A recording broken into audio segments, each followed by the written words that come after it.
Senator Chuck Grassley is now exposing some political targeting of the very group that Charlie had organized. Turning Point USA. Boy, are we ever at a turning point, aren't we, guys? I mean, they got 37,000 new chapters that are being started all over the country. Requests coming in for everyone everywhere wants to let his memory, his legacy live on. And his wife, Erica, is committed to doing that. So it's amazing to see. But here's something important.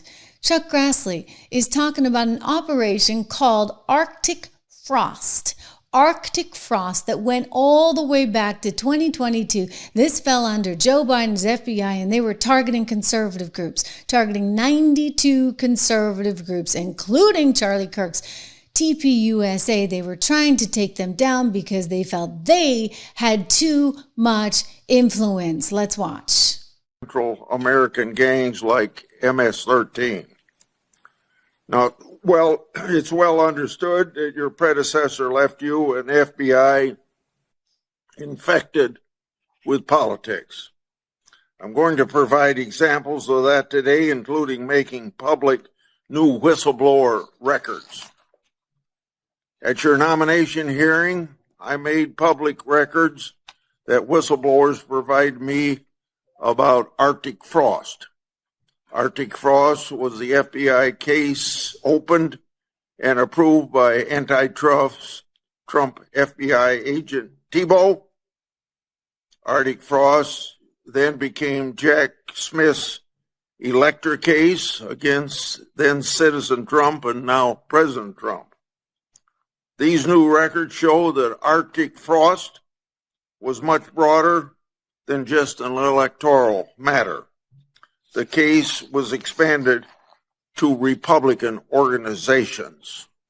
Some examples of the group that Ray FBI sought to place under political investigation included the Republican National Committee, Republican Attorney General's Association, and various Trump political groups.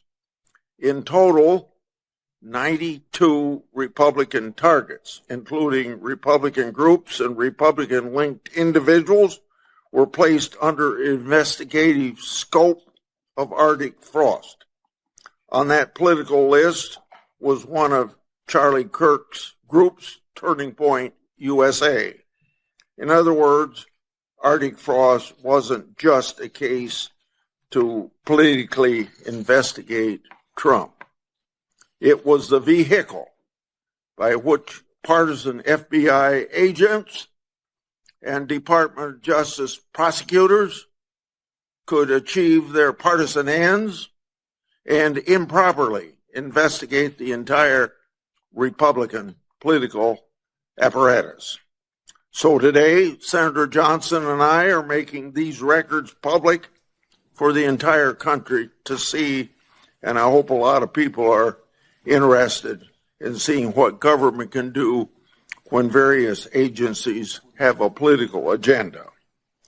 Wow. My investigative work has also exposed the political way in which Peter Navarro was investigated and prosecuted.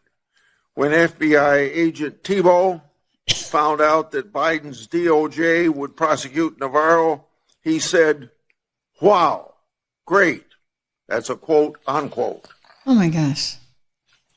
Through whistleblowers, I've obtained a audio recording of Special Agent Giagardina and Special Agent Sebastian Gardner's delivery of a subpoena to Navarro.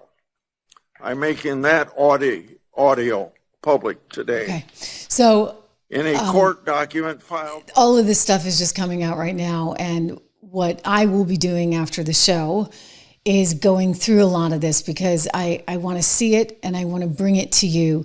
And we will have that in tomorrow's program. But in other words, all this coming out with Arctic Frost, Chuck Grassley alleging that Biden's FBI and other organizations, the DOJ, et cetera, were very politically motivated. Don't forget, this goes back to Obamagate, right? Obamagate, where they wanted to go Russia, Russia, Russia as soon as Donald Trump had been elected, they were determined to make things difficult for him. Tulsi Gabbard, speaking on a wonderful podcast called All In, hosted by David Sachs. Our cryptos are, ladies and gentlemen. Anyway, I want to go to Tulsi Gabbard talking about the danger of this politicization, right, that we saw happening going all the way back to when Donald Trump first won. In other words, this has been in process for a while. So when you look at what's happening, right, with poor Charlie Kirk no longer with us, and a radicalized 22-year-old kid, Tyler Robinson, who's now facing the death penalty, here's what you need to understand. The backdrop as to how we got here.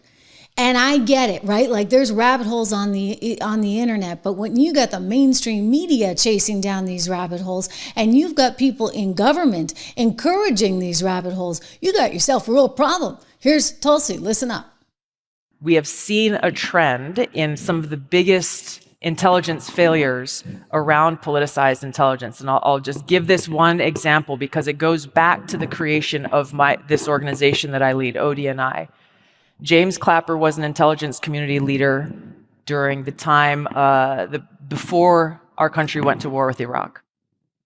James Clapper wrote in his book about how Dick Cheney was telling the intelligence community, I need you to come up with intelligence, basically that will just create the narrative for us to go to war with Iraq, that will give Colin Powell what he needed to go to bring to the UN as evidence of weapons of mass destruction, of evidence that Saddam Hussein is colluding with Al-Qaeda. And in James Clapper's own words, he said that he and his colleagues were so eager to do what Dick Cheney told them to do that, quote, we created something that wasn't there.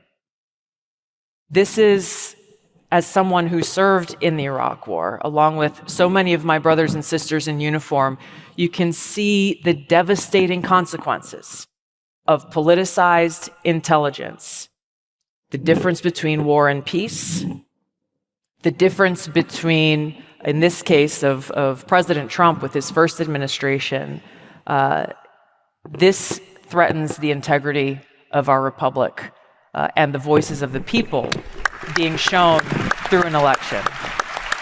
Tulsi, you must is your position absolutely enraged? Absolutely, of course she's because enraged. we were live. I mean, we're all raged. And the media is not blameless in any of this, right? Because they're the ones that are talking to Clapper. They're the ones that have all their sources in the quote unquote deep state. And they're pushing basically a whole bunch of propaganda, which can turn pretty dangerous, as we have just seen. Okay?